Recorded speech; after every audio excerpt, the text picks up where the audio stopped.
Good afternoon. Welcome to this week's Behind the Lens. This week we're going to talk a little bit about the differences between shooting stills and video. Now, it was only a couple years ago when I first bought my first DSLR that had video capabilities. And silly me, I thought it was just going to be press a different button and you're shooting movies versus shooting stills. Turns out the more and more I've been doing it, I realized that there's a ton more than just flipping a switch and instantly you've got video.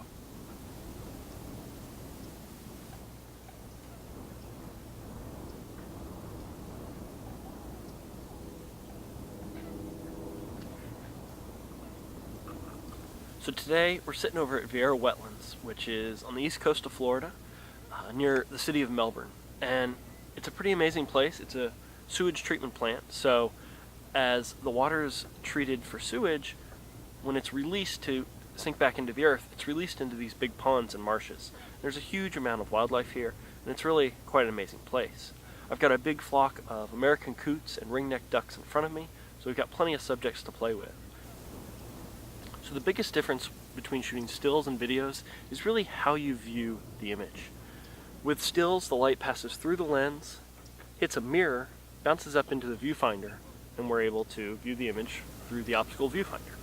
Same way we've always viewed images. With video, for the sensor to actually capture continuous video, that mirror has to be lifted up, so we can't see through the viewfinder. In fact, the viewfinder is totally black.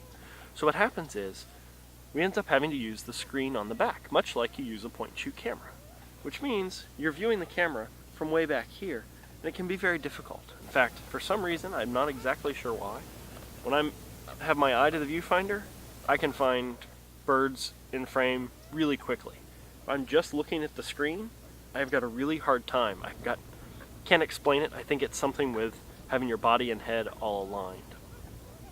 So what I end up doing, what a lot of videographers are using now, is this little viewfinder. This one's made by Zacuto. It's called a Z-Finder. And what it does is it actually clips on to the back of the camera and does two things. One, it acts as a viewfinder, so I can literally put my head up against it and I'm back in line, my body's used to it, and everything works just like I'm looking through the normal viewfinder. Second, it acts as a magnifier and magnifies that screen. You see, in video, everything's happening on this little screen, and in the newer cameras, these screens are really high quality, but it's still nothing like looking through the actual viewfinder.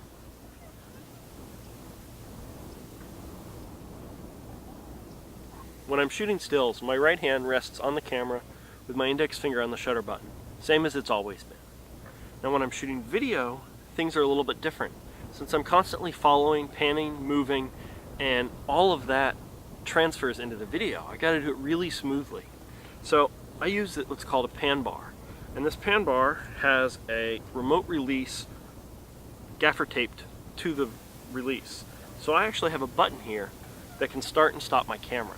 So when I'm shooting video, my hand is actually down here, because I'm not rapidly changing exposure, because you can't really change with a DSLR. You really can't change exposure during the video because it works in discrete stops. It's not a nice smooth transition like we're used to seeing, so it doesn't give you a very good effect. The third biggest difference between stills and video is how you focus.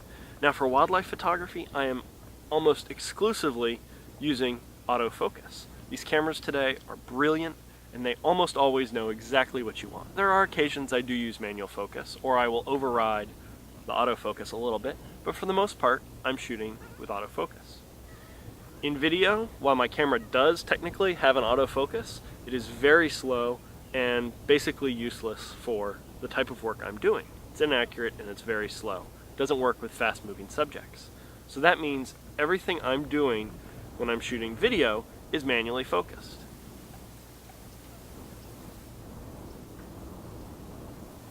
So that's just a couple of things that we've got to think about as we're switching between stills and video.